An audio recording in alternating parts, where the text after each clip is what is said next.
Welcome to Carrying Wayward, a supernatural podcast for fans who aren't ready to let go, and newcomers to the series who are ready to jump in. I'm Drew Schulman. And I'm Marie Vigourou. In this episode, we're diving into Supernatural Season 5, Episode 12, Swap Meet. Let's get this show on the road.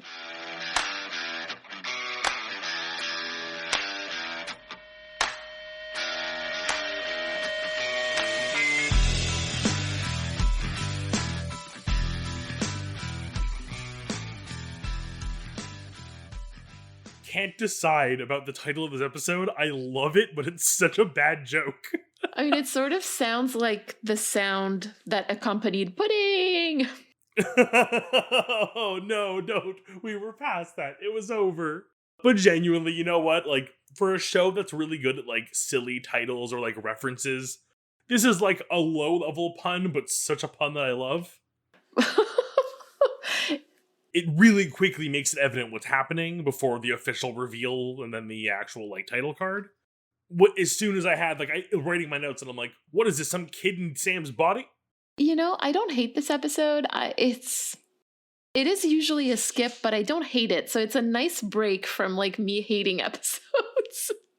I feel like this has all the makings of, like, a bad episode, but, like, it wasn't awful.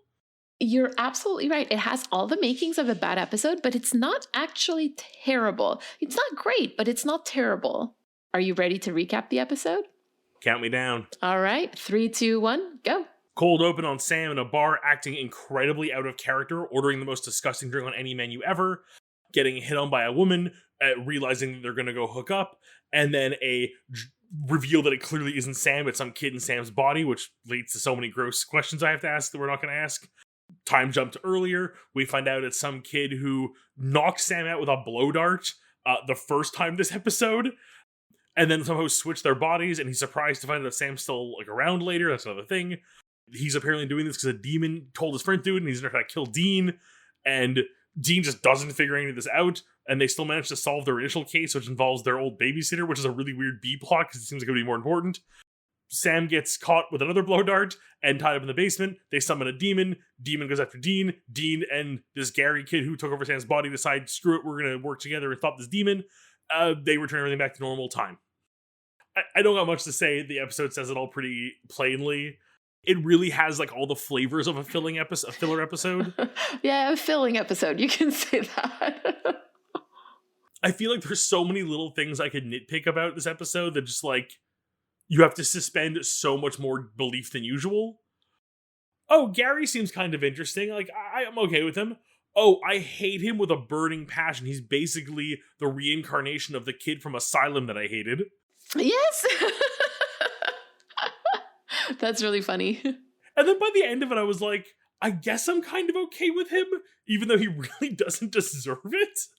I mean, you know, he is a teenager. His frontal lobe is not fully developed yet, so he's going to make some really bad decisions. And I think that Sam mocking his bad decision making is kind of the pot calling the kettle black. Like, oh, yes. Yes. Also, he's an attempted murderer. It's because Sam has never killed anyone in his life. Hey, I'm not pointing fingers at Sam. I'm just saying, we're saying, oh, he's just a poor 17-year-old making dumb decisions. One of those decisions was, I'm going to kill an adult man because a demon told me to do it. I mean, honestly, if you were to bring that into a court of law, like, I'm just saying that this is not something that he would probably be held truly responsible for. Long game, change of subject, now, go. I would like to start by highlighting kind of like what you said would have been like a super interesting, like an actually interesting thing to explore. I feel like we have like we can start making a whole list of things in Supernatural that would actually be interesting instead of like whatever it is that we're being served. The banana phone. The ghost banana phone. That old babysitter, like, how did that work out? Like, how did she find out? What happened there? Like, I would have loved to find out more about that. I would love to, like, go back and, like, see, like, the flashbacks of, like, what actually happened that made her go, oh shit, these kids were telling the truth. So her name is Donna, that old babysitter. And when she talks about John, she says, he loved you boys. Now, like, we literally just finished talking about Sam Interrupted, where Dean was hallucinating John's ghost as part of his own personal hell. I think that Dean's face in that moment is really worth noting. Oh, so we're going to like talk about like, the perception of John and how people see John in regards to the brothers as opposed to how he actually was. And we're going to have to wrestle with that concept. But so like that's why when Dean had that reaction, I'm like, oh, I see where this is going already. And then bye plot, bye, see you later. Bye, really interesting narrative thread. Bye.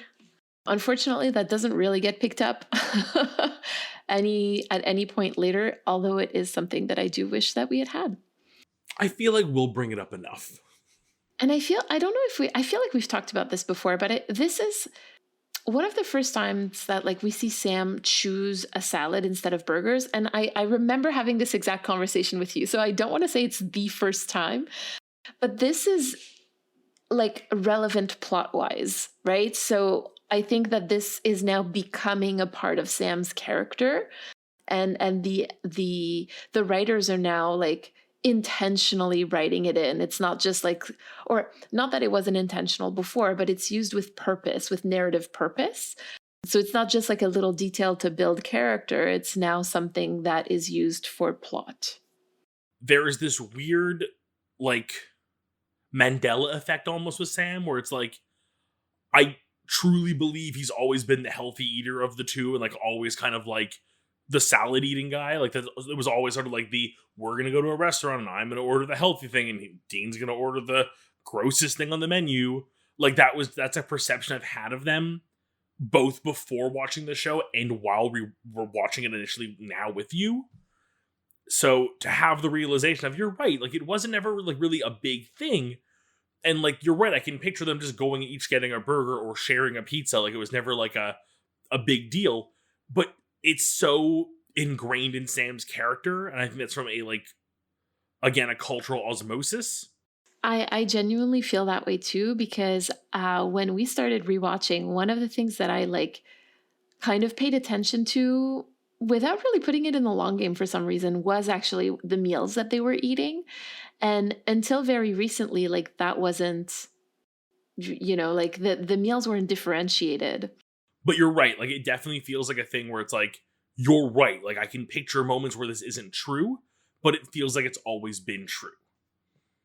And like, it's almost like, I know we go back to this as a joke, the implied canon, but it's almost like it feels like it's implied canon. Like they want us to remember it that way. This is also the first time that Dean asks Sam if he ever thinks about having a family. Yeah, which again, this is a weird one because I feel like you're right. Dean's never asked it directly, but there's always sort of been an implication of like Sam's goal was to finish the hunt, which we've well past now, getting revenge and saving their, killing Yellow Eyes. It was always sort of implied that like, Sam would like, end this and go back. And I remember talking about it during the Carnival episode, how like that has no longer really the case anymore for him.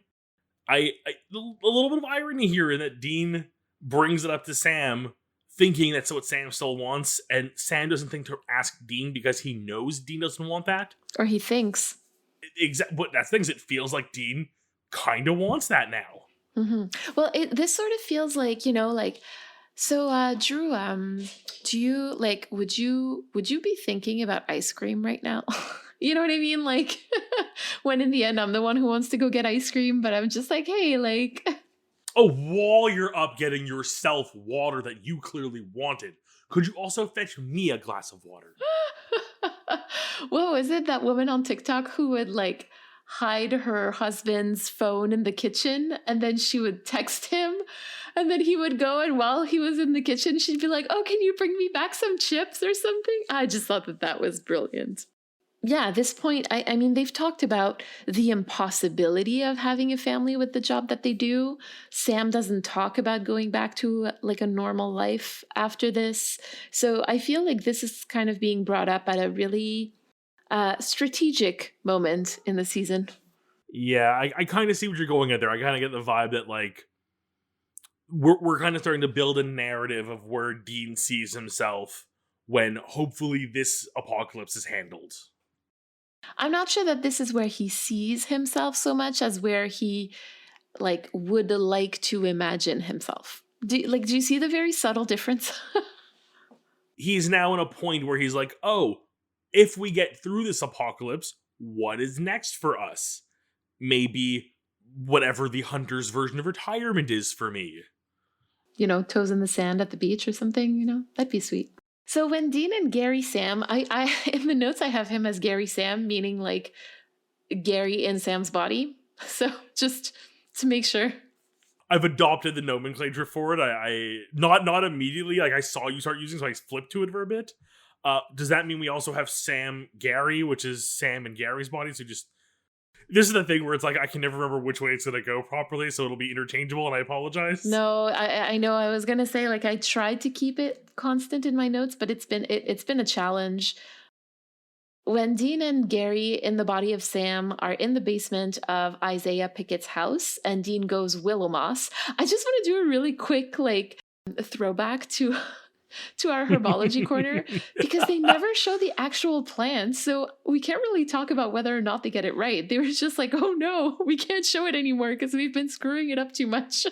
Well, that's it. Like, I was like watching that scene. First of all, as soon as they mentioned a plant, I'm like, $5 Mary's gonna bring this up somehow in the episode. No, like, I'm excited for it, but I know it's gonna happen.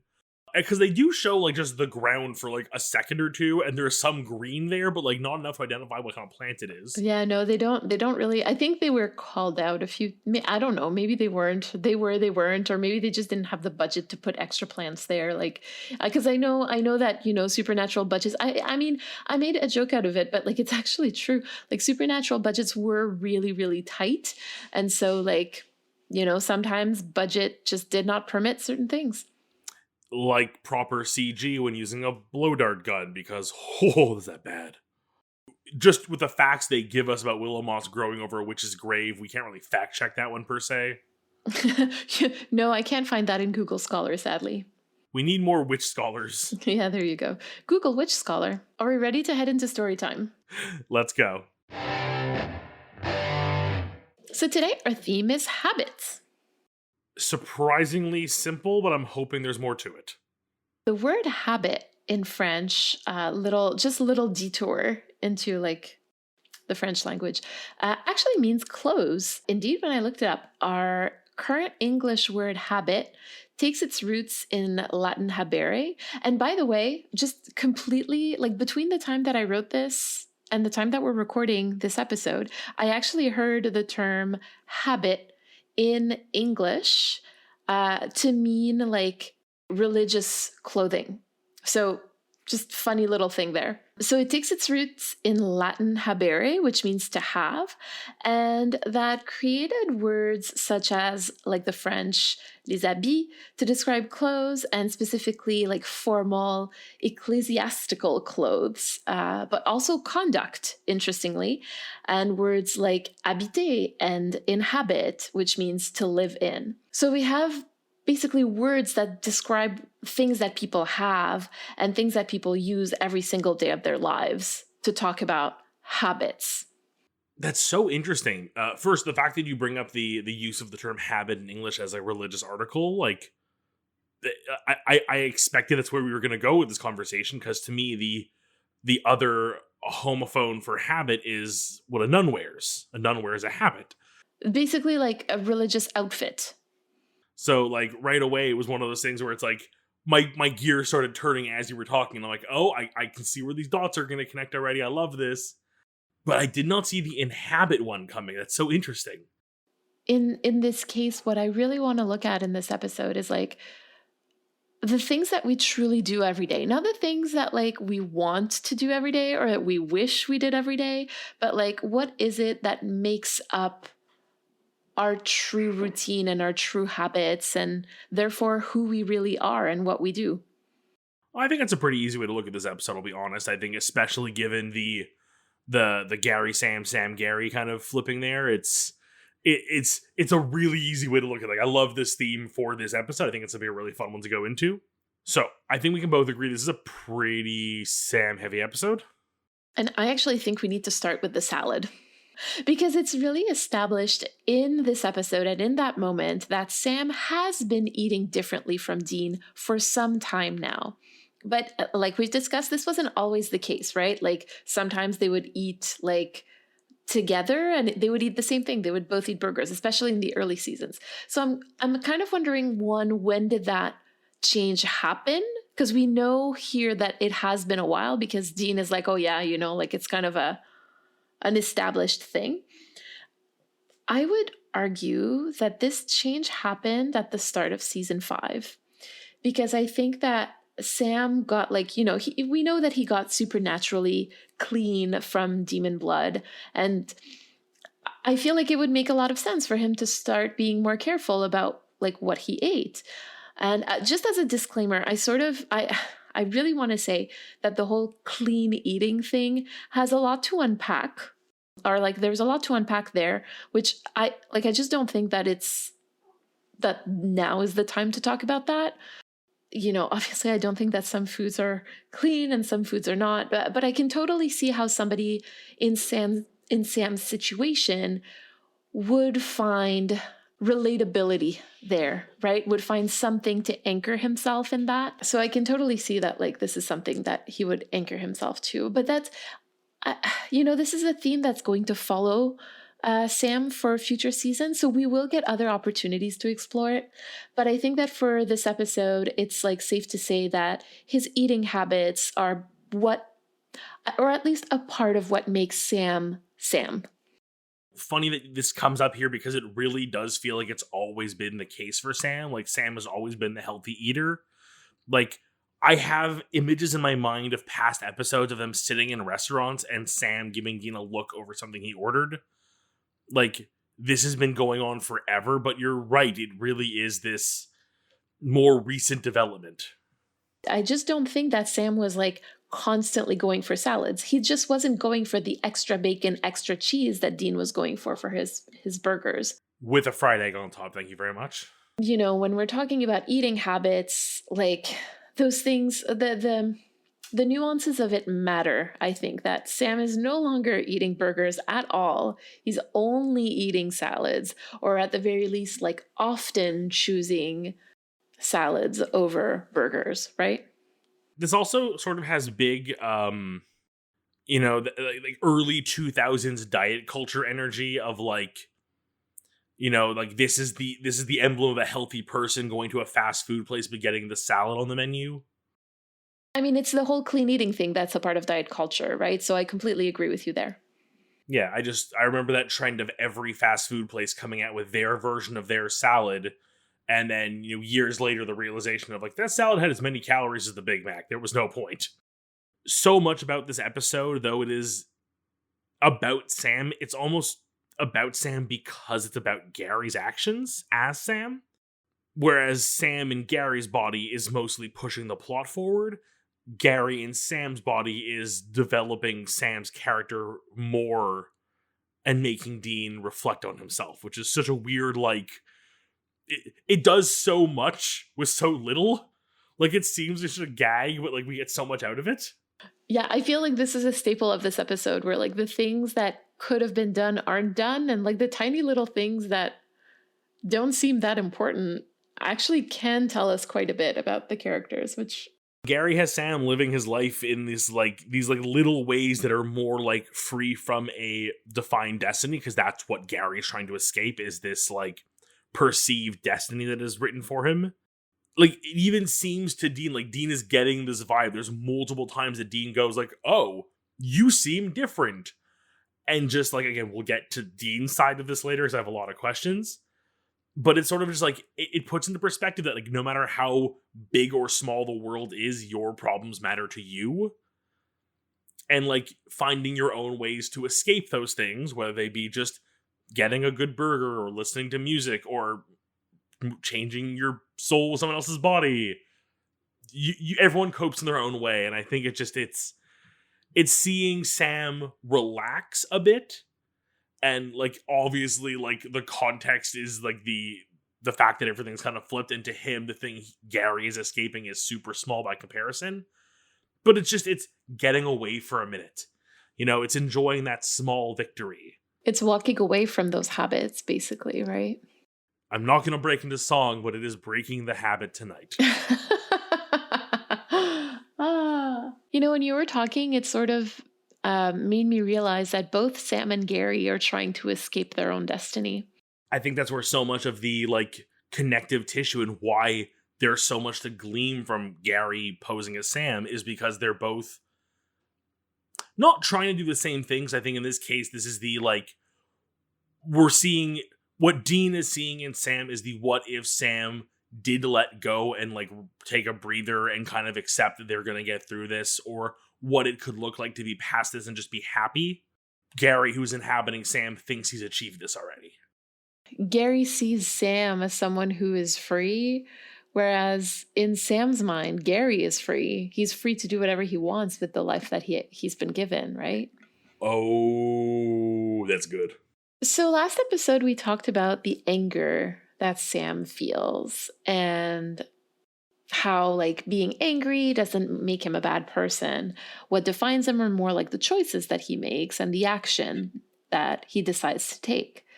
So keeping this in mind, that he's very fresh out of a very nightmarish mental health institution where his own personal hell was, air quotes, going crazy.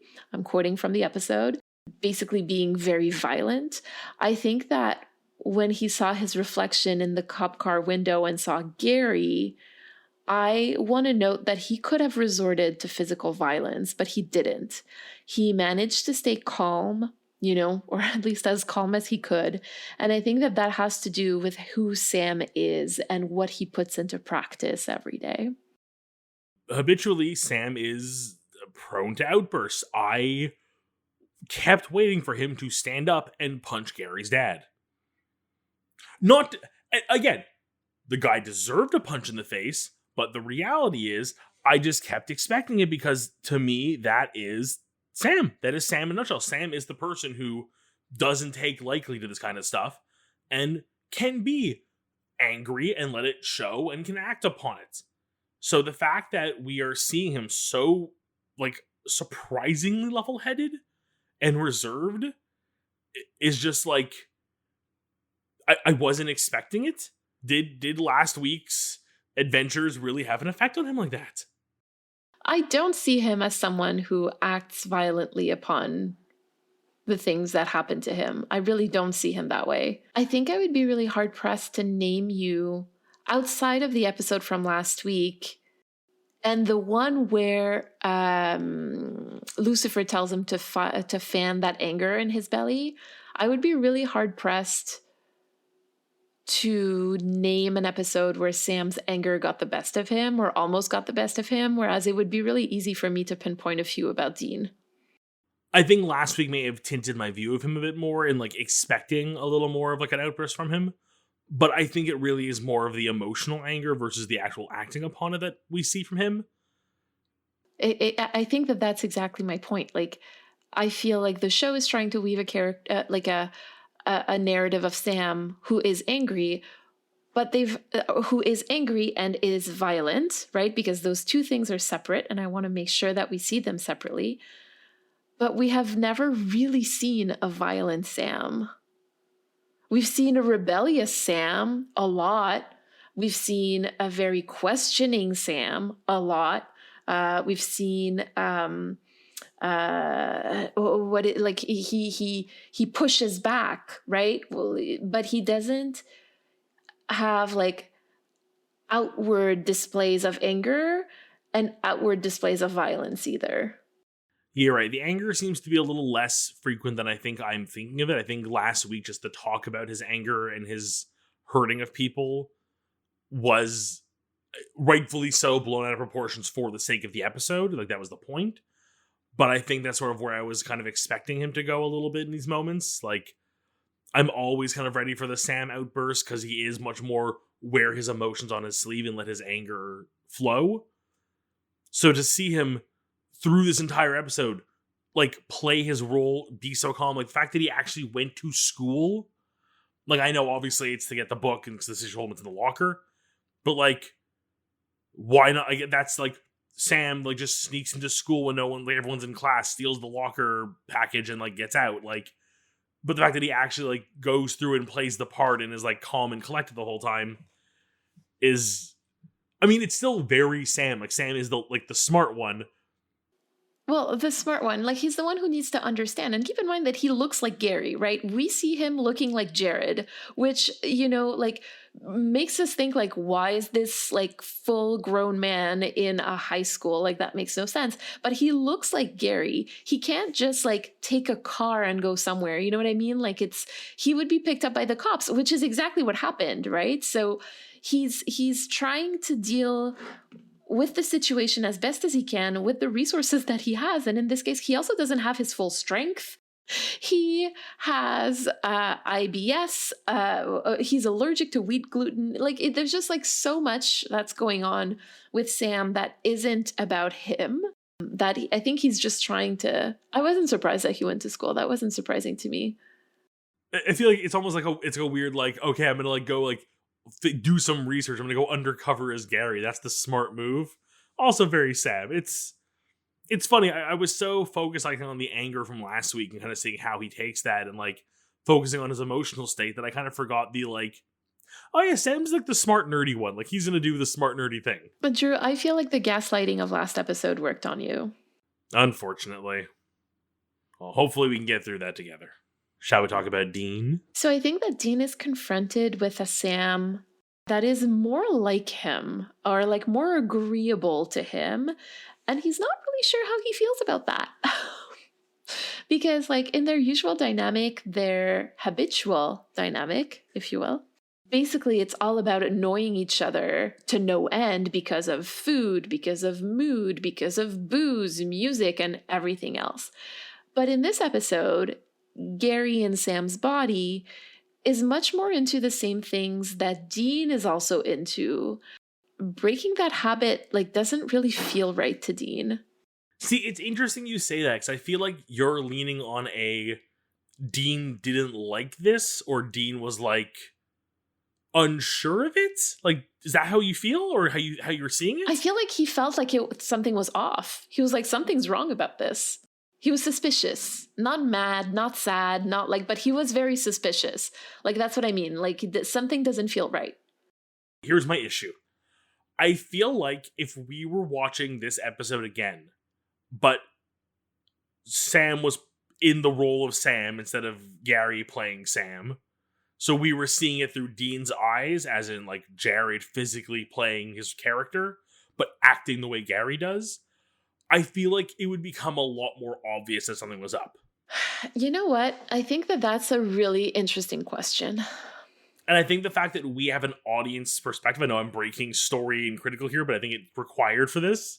But I think because we have that audience perspective, the character of Gary is able to get away with more things as Sam because we don't see Sam doing them. We see Gary doing them, which I feel like is there to make it easier for us as an audience to take this with a grain of salt. Because I feel like seeing Jared in those roles doing those same things, like I literally picture the scene of them like looking at the back bumper of Baby and like, I'm so sorry, and like just shut up. I mean, Jared was so good in that like opening scene, right? Like a banana daiquiri, my good sir. Which I stand to say the most disgusting drink ever mixed. I just fucking hate bananas. So the idea of a banana in a cocktail, sends shivers down my spine. I would love to have the sex with you. We're gonna do it. Like, there's also a part of me, like the clear joke, the fact that is the moment where Dean goes, wait a minute, Sam's getting laid, something's up. that was the straw that broke the camel's back, really? But on the other hand, I also love Jared playing Gary. You know what I mean? Like Jared playing Sam in Gary's body. Like the whole, like when he's being called for breakfast and he goes like, coming! I was like, yes! Even just the outfit they put him in, like that friggin' like blue zipper, like grungy hoodie, like it's so 2000s high school kid, like who doesn't think he's popular. Oh god. Like there's so like that's it. There's so much to love critically in this episode, but I think that blinds us as a viewer to how out there Gary as Sam is, that like it like I can argue away the fact that Dean is taken aback by these things and kind of like again, there's the two sides of the coin of like you don't always expect your brother to suddenly be someone else in their body, but also in their line of business, it's happened enough times that maybe you should be a little more questioning when all of your brother's personality traits suddenly flip. But then again, so okay, I'm like so many tangents on tangents here that all kind of come into a circle. Like, pardon me on this one. I've really had my head knocked around. But it kind of comes back and loops in on itself that I feel like the reason Dean is able to excuse all these things is because he's getting something that he actually enjoys. Like, it's like, don't look a gift horse in the mouth type thing.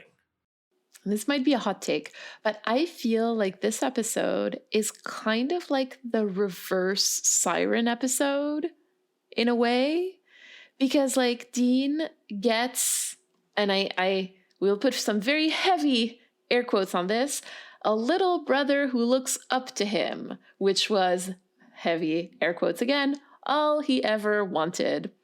And I don't know that he actually loves what's going on. Like, I think he loves his brother more than he would love like somebody who's a yes man. There's a level of, I actually listened to a really adorable like podcast today on the drive home, and that was kind of the line the character uses was when I first met you, I loved a few things about you and a lot of other things annoyed me, but with time the things I loved became annoying, and the annoying parts of you are what I truly come to love.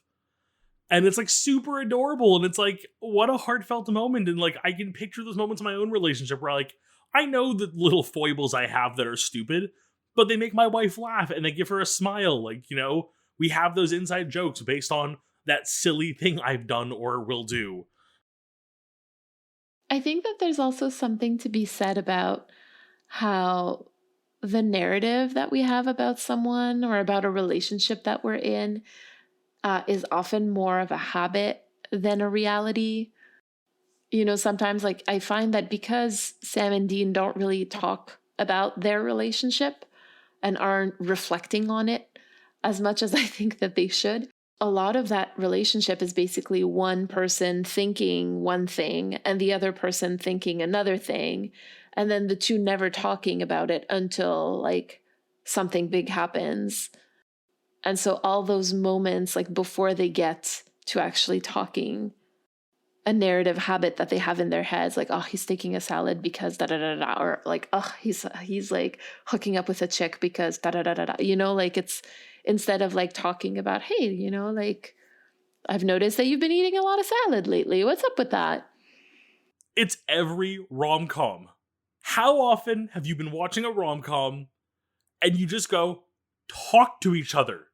If you just stopped assuming and took 20 seconds to have a conversation like adults, you would resolve the entire plot of this movie an hour ago.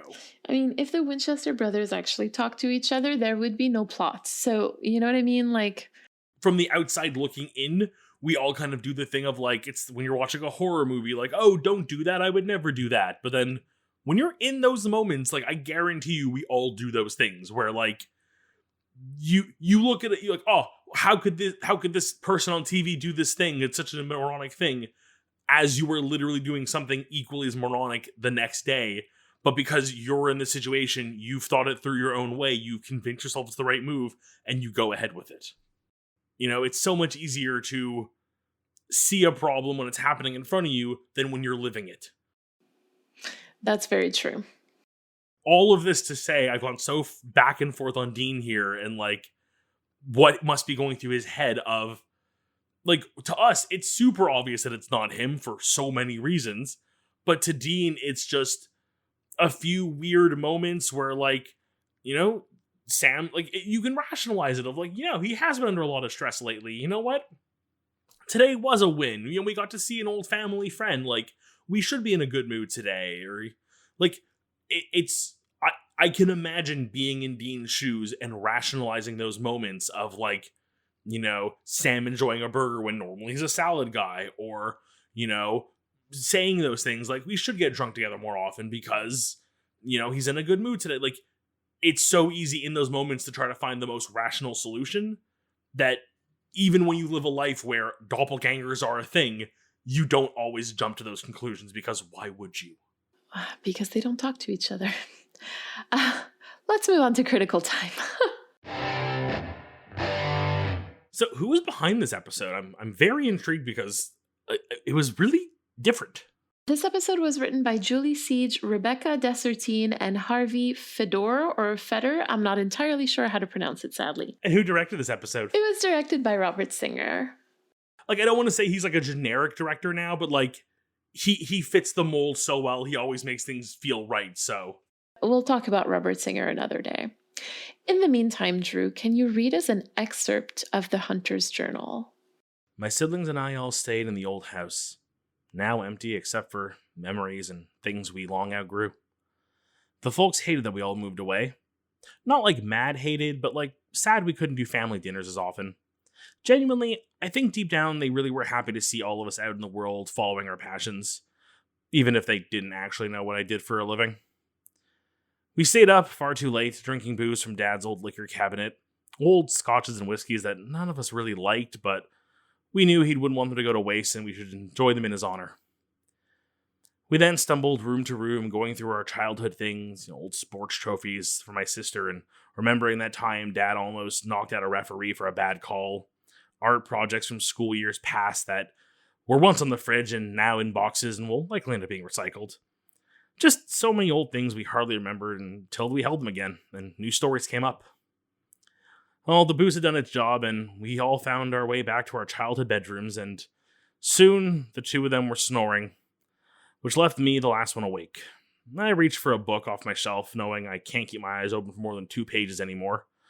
Glad this trick still works, and hopefully it'll beat the snoring tonight. I flipped the book open to any page, expecting one of those old, fantasy novels I had bought when I was young and left my parents' place. But instead I found my journal. Like, my journal. Not an old journal. No, this was my current journal. And I just couldn't stop reading. I read about my hunts. I read about my life. I read things that haven't happened yet. I read about my death, written by my own hand. I trembled. I read my own final words written to myself. I jolted awake, the book nowhere to be seen. I was about to start looking for it, but I was interrupted by the smell of pancakes. I stood silently for a moment. Maybe it was just a bad dream? Maybe I'll leave it that way. Ooh, that's a very interesting take on this episode. Oh, I'm glad you enjoyed it. Anything you want to share with us this week from your end? Yeah, there's a reference to Freaky Friday in this episode, which, like, if you grew up in the 2000s, you would obviously remember as a foundational teen movie of that era. For those who might not know, the story was originally a novel, which was adapted as a movie in 1985, then another movie in 1995, a TV movie this time, and then finally the latest movie version that I think this episode is referring to was made in 2003. I adored this movie. Like, I swear, it was on heavy rotation at our house when we were growing up. My sister and I both loved it. And as someone who really loves the concept and the idea of like the whole Freaky Friday thing, I didn't really like the execution of the concept in this episode. And I've been thinking about why. And I sort of think it's because there's no real emotional attachment to Gary. Like, I personally found myself annoyed at him a lot more than rooting for him. And so I think that for a concept like this one to work, you really have to be able to root, like you as the audience have to really be able to root for both characters to succeed. And in this case, I personally was really only hoping that nothing bad would happen to Gary, because then it would mean bad things happening for Sam and for Dean. So my rooting for Gary was very indirect. And so, yeah. That's kind of where I stand on the use and execution of this trope in this episode. You're right. Like, there's such a lack of stakes when you only really have an attachment to one of them. It didn't occur to me in the moment, but like, it's such a drastic difference to think of an actual Freaky Friday scenario if it were like, Sam and Bobby that switch places. Like, you actually have a thing for both of them, and like, even if they were forcibly separated for whatever reason, like, you still have an affiliation with both characters that Gary just doesn't have here. You're right. Gary was really just like... Imagine Sam and Dean swapping places. I would love that. Do we really not get that in the next... Like, really? No, we don't. That seems like such a cheap, easy one to do.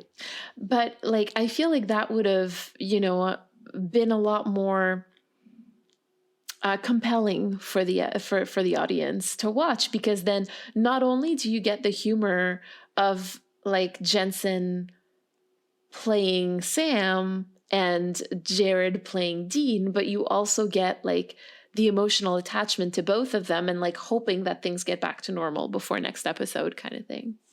I mean, 100%. I am like, the fact that you're telling me this doesn't happen, like, actively shocking to me. Like, there are so many tropes the show has dipped into that they do not do a body swap with the two of them is insane.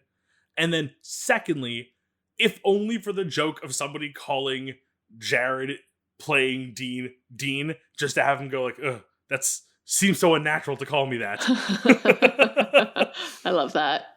Like, what an easy joke. Shall we head down to our community and see what they have to share with us this week? This week we have a message from Lucia, and before we listen to it, we want to remind you to send us a 3-minute voicemail. To respond to anything we discussed today, you can use the recording app on your phone and just email us the recording at carryingwayward@gmail.com. We also want to remind you that Drew and I are going to be answering the question, what song would you tell Dean to turn up in the Impala and just know he would agree to do it? For our Roadhouse patrons and coffee supporters on our Impala Talk. Hey, Carrying Wayward folks, it's Lucia. I've reached out before and shared some thoughts about Dean, so I thought that it would be appropriate to take a moment and send in some thoughts about Sam. Felt like his turn. Now, my thoughts on this are a little much for a 3-minute voicemail, so I've decided I'm going to split them up and send them in 2 sections so I can kind of address things a little more thoroughly. So bear with me. I just finished the coverage of On the Head of a Pin, and I found that so fascinating, and I really loved everything that you guys had to say. I do have a couple counterpoints, though, so hear me out. I've always thought that season 4 is incredibly fascinating in the way that it's structured, because unlike the other seasons, it's kind of unclear until the end who the bad guy really is. Obviously, Lucifer is not there yet. We're supposed to perceive that Ruby is, maybe a good guy. Alistair is defeated pretty quickly. Lilith's not really around that much. I feel like she's in season 3 almost as much as she is in season 4. And the angels are dicks, but they're not necessarily bad guys, like, in general. So it's kind of hard to pinpoint. And I think the reason for that is because this is an unconventional story where it's not about having a villain. It's about having a person who is causing harm for good reason. And that person is Sam. Now, don't get me wrong. Like, people don't be mad at me. I adore Sam. I love him so much. So this is not me trying to, say he's a bad person, because I don't think he is. I think the brilliance of the story with season 4 is that it takes Sam, who is a good person, and it uses the motivation of doing something good to push him to do things that are bad, which ultimately results in something bad happening. So he's so driven to save people that he makes all of these choices that are hurtful without considering the consequences, short-term or long-term, and ultimately creates significant harm that he couldn't have even imagined. And really the only way I feel like that was possible was through the combination of manipulation, which we see from Ruby, and also through his pride. Sam's hubris really blinds him to the consequences of his actions in season 4. And it is what leads to his downfall. So yeah, that's definitely something that I would like to take a moment and scratch at a little longer.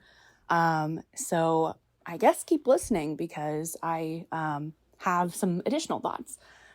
Also, I really love what you guys are saying. It's been really fun to hear your opinions and see you kind of not necessarily pick the show apart, but just,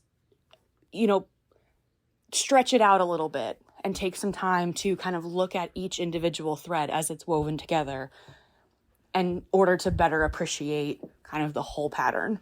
So I really appreciate that. It's a lot of fun. Thanks. Lucia, thank you so much for this voicemail. It's so nice to hear from you. And we'll be listening to the second part of the voicemail next week. First off, I wish we had a recording of the way that my face lit up when you said you had counterpoints. I was like, oh, counterpoints. I was like literally so excited. So thank you for bringing that up. And again, like we haven't heard from Lucia in a while. Let's use that voicemail. And to listen to this voicemail after such a Sam-centered episode where like we were trying to figure out who Sam is like such a potent reminder of that, especially like with all of the work that the show has done over the past few seasons to describe and to characterize Sam. And like this, I completely agree with you, Lucia, by the way. Like Sam's pride is in big part what leads him to all of these bad decisions. And I feel like that's how Sam has been characterized. Like if we think back to like the 7 deadly sins, Sam was pride. He wasn't wrath. And so that's why like this whole anger narrative in this season sort of feels a bit shoehorned in. Like it makes complete sense given what he's lived. But this violent kind of like the show trying to portray him as a violent person, it just doesn't jive for me personally. Like I see Sam as prideful, certainly, definitely flawed.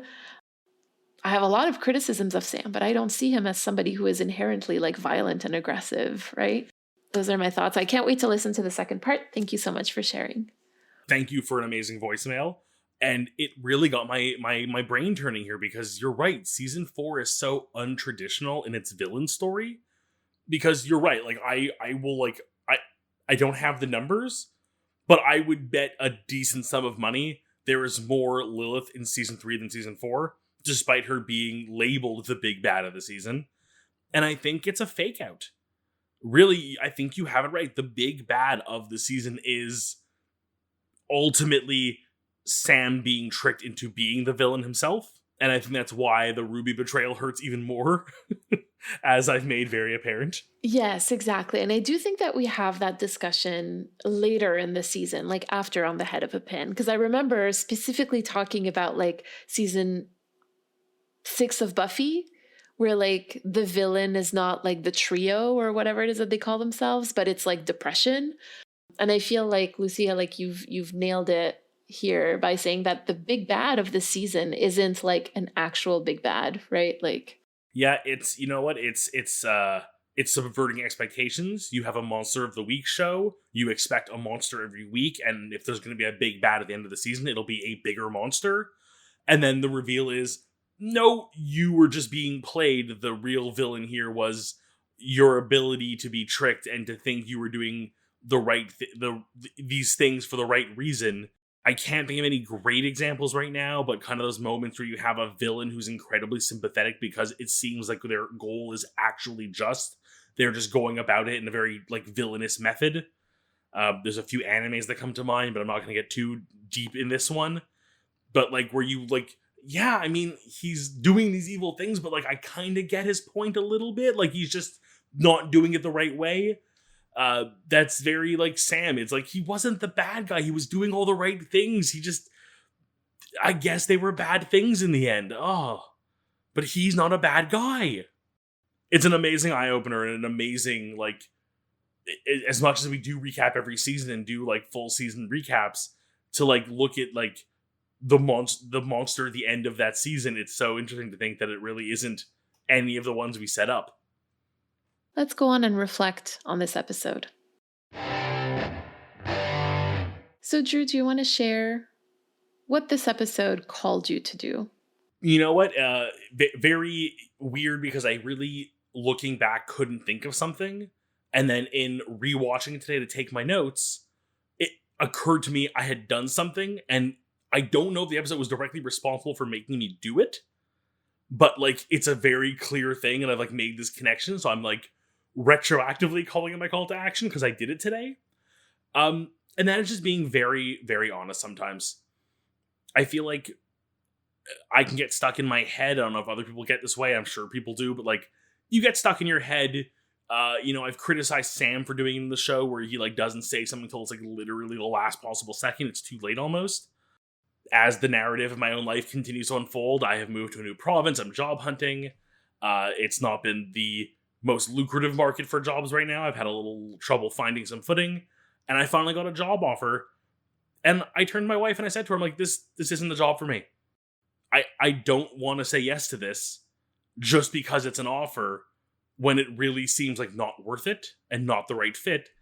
And she agreed. She was like, yeah, no, if that's how you're feeling, like that's fine.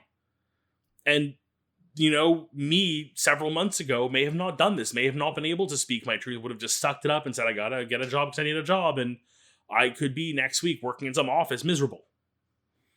And now I'm, being honest, speaking my mind, not following someone else's orders. I'm living my life my way. And it's made life a little easier. Oh, I'm so glad to hear that. And you this week? I just think it's kind of funny that in my last call to action, I mentioned habits in relationship to balance. So I guess this week, I feel called to recognize that there are some habits that are aspirational, and that some habits are really interwoven into my life, and that sometimes those are two different things. And sometimes an aspirational habit, to give an example, would be tidying my kitchen every night. And those are the ones that I can totally uphold when things are going very smoothly in my life. But when I have 5 papers due at the end of the month and work is busy and 9-year-old has a ton of activities, I can't keep them up. But another habit is to work on this podcast. And that's something that I do no matter how my life is going. So I guess that my message to myself here is that not every single habit needs to be prioritized all the time. And that's also balance. We have these habits we build structure around these things. And some of them help keep the balance. Other ones are only there because of the balance. It kind of balances itself out. So that makes a lot of sense, and that's good for you. Makes sense on the balance.